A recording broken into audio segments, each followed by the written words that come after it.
بسم اللہ الرحمن الرحیم۔ حضرت امام علی علیہ السلام نے فرمایا، کسی کی خطا پر خوشی کا اظہار نہ کرو، کیونکہ تم خود بھی تو ہمیشہ کے لیے راست کے مالک نہیں ہو۔ امیر المومنین امام علی علیہ السلام نے فرمایا، تم دیکھ رہے ہو کہ خدا کے قوانین توڑے جا رہے ہیں، پھر بھی تمہیں غصہ نہیں آتا، حالانکہ اپنے باپ دادا کے عہد و رسومات ٹوٹنے کو تم اپنے لیے باعث شرم سمجھتے ہو۔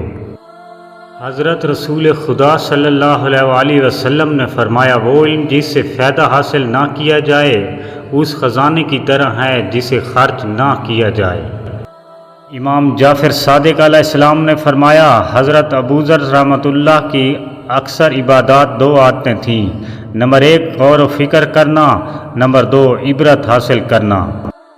حضرت امیر المومنین امام علی علیہ السلام نے فرمایا، اے لوگو، تمہیں اپنے دین کی پابندی اختیار کرنی چاہیے، کیونکہ دین کے دائرے میں رہ کر برائی کا ارتکاب دین سے باہر رہ کر نیکی کا ارتکاب سے بہتر ہے، اس لیے کہ دین میں رہ کر برائی معاف ہو سکتی ہے، جبکہ دین سے باہر رہ کر نیکی قبول نہیں کی جا سکتی۔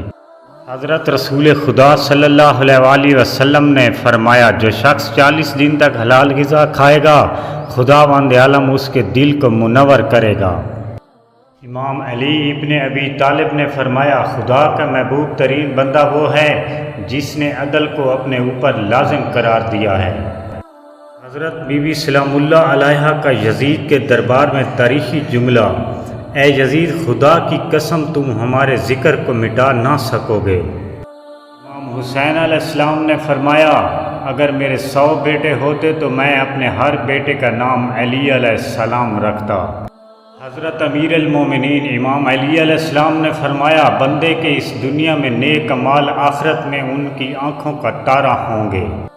حضرت امام علی علیہ السلام نے فرمایا، یہ دنیا گزرگاہ ہے، قیام گاہ نہیں، یہاں 2 طرح کے رائی ہیں، ایک وہ جس نے اپنا دل بیچ دیا، اسے دنیا نے تباہ کر دیا، دوسرا وہ شخص جس نے اپنا دل خرید لیا، اسے دنیا نے آزاد کر دیا۔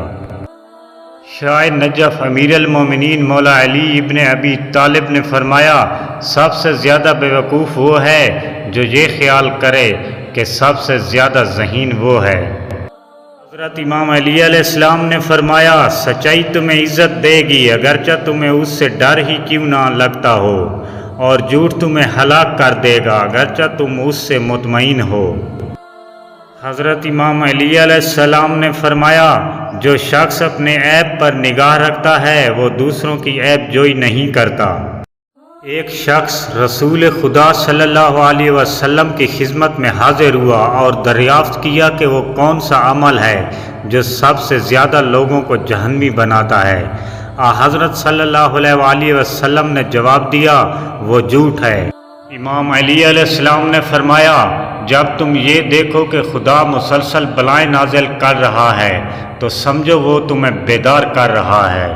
حضرت امام علی علیہ السلام نے فرمایا، جو لوگوں کے بارے میں جستجو کرنا چاہتا ہے اسے پہلے اپنے عیبوں سے شروعات کرنا چاہیے۔ آخر میں گزارش ہے کہ میرے چینل کو سبسکرائب کر دیجیے گا۔ اللہ نگہبان، دعا گو ساگر۔